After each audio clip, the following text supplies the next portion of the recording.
നബിവാക്യം. ഒരിക്കൽ നബി തിരുമേനി ശിഷ്യന്മാരോട് ചോദിച്ചു,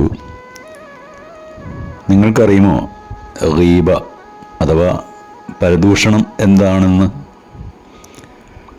അപ്പോൾ ശിഷ്യന്മാർ പറഞ്ഞു, ദൈവത്തിനും ദൈവദൂതനുമാണ് അത് ഏറ്റവും നന്നായി അറിയുക. അപ്പോൾ പ്രവാചകൻ പറഞ്ഞു, നീ ഒരാളെക്കുറിച്ച് അയാളുടെ അഭാവത്തിൽ അവന് ഇഷ്ടപ്പെടാത്തത് പറയുക എന്നതാണത്. അപ്പോൾ ഒരാൾ ചോദിച്ചു, ഞാൻ പറയുന്നത് അയാളിൽ ഉള്ളതാണെങ്കിലോ? അപ്പോൾ നബി പറഞ്ഞു, നീ പറയുന്നത് അവനിൽ ഉള്ളതാണെങ്കിൽ നീ പരദൂഷണം പറഞ്ഞു. ഇനി അവനില്ലാത്തതാണെങ്കിലോ നീ അവനെപ്പറ്റി കളവ് പറഞ്ഞു. വിശുദ്ധ ഖുർആനിൽ പരദൂഷണത്തെക്കുറിച്ച് ഇപ്രകാരം പറയുന്നുണ്ട്, നിങ്ങൾ അന്യോന്യം പരദൂഷണം പറയരുത്.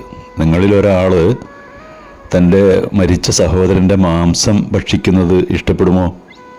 തീർച്ചയായും നിങ്ങളത് വെറുക്കുക തന്നെ ചെയ്യും.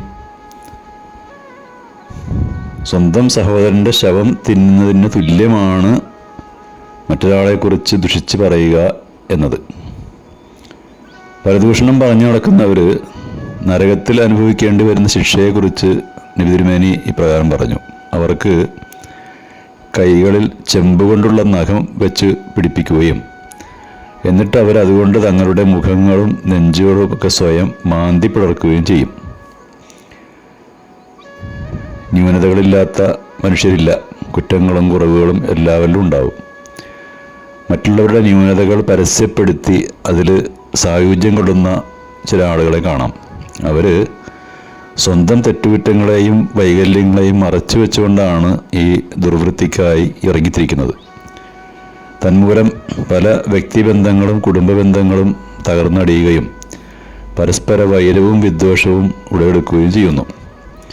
അതുകൊണ്ടാണ് പരദൂഷണം എന്ന ഈ ദുസ്വഭാവത്തെ ഇസ്ലാം ഇത്ര ഗൗരവമായി കണക്കാക്കുന്നത്.